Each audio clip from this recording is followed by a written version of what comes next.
In this video, I want to talk about covalent modification, but specifically the irreversible type, because in the last video I mentioned that there was a reversible type of covalent modification. This one is irreversible. So irreversible covalent modification is basically proteolytic cleavage, specifically of zymogens. So proteolytic, proteo comes from protein, lytic comes from breaking a bond. Basically this is just cutting up proteins. Cutting up proteins, right? So, and it's specifically of zymogens. Well, what is a zymogen? A zymogen is an inactive precursor of an enzyme. So it is a protein, right? But it's not an active enzyme yet. Okay. So it can be turned into the active form by the cleavage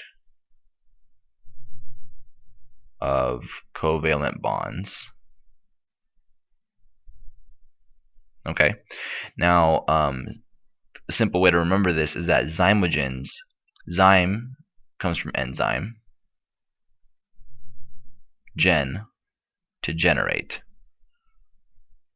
right? So these things generate an enzyme. Okay, so they are not the enzyme themselves, but they are the precursor, the things that can become enzymes. They can be turned into the active form by cleaving of their covalent bonds. So the example that the classic example is chymotrypsinogen. Chymotrypsinogen, of course, it ends in ogen, okay, which basically means that it's a zymogen. Okay, so it can be cleaved. It's actually cleaved twice to become its completely active enzyme, which is chymotrypsin, specifically alpha chymotrypsin. So what's up with chymotrypsinogen? So it's made and stored in the pancreas. Okay. And as far as its structure goes, it's synthesized as one long polypeptide. Okay, it is one long polypeptide. Okay, so there's one polypeptide unit to it, so that it only has tertiary structure, right? It doesn't have quaternary structure, at least not when it's in its zymogen form, right? So I actually drew that here. One long polypeptide, right? That's 200. It's actually 245 amino acids long. Okay, so this is 245. This is how many amino acids there are. This is amino acid number 1 all the way to 245.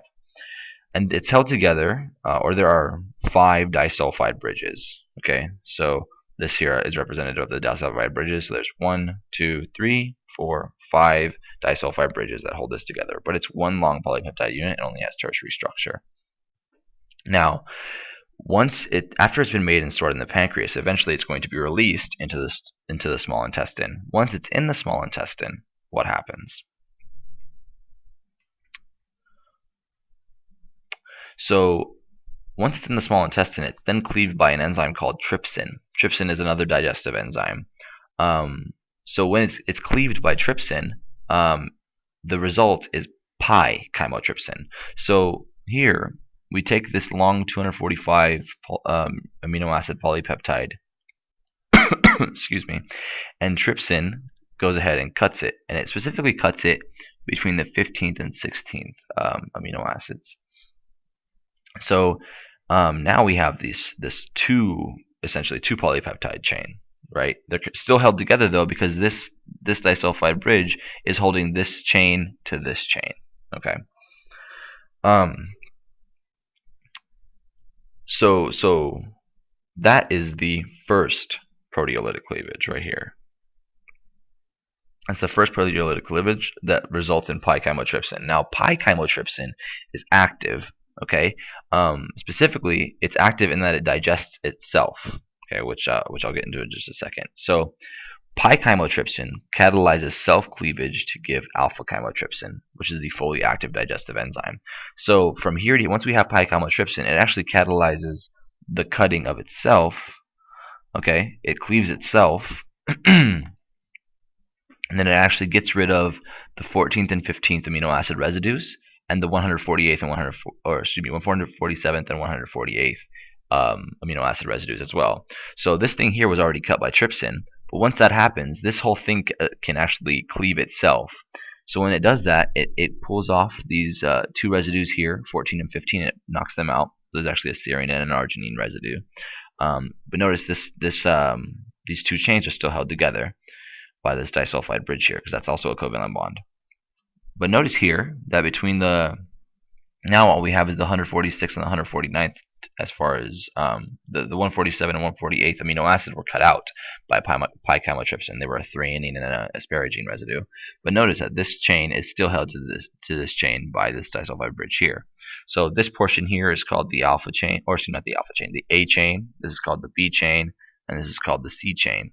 So now this whole thing is called alpha chymotrypsin, which is the fully active digestive enzyme, which can go through and actually go help you in your small intestine as far as digestion of all kinds of different macromolecules goes.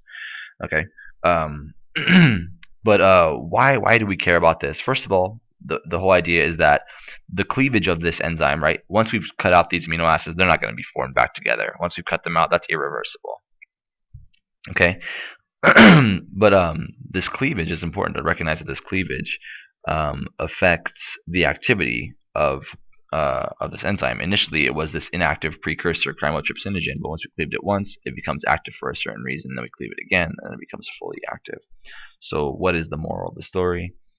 The moral of the story is quite simply that all we did was change the primary structure, right? We changed the linear sequence of amino acids, right? So what happened here is that the changes in the primary structure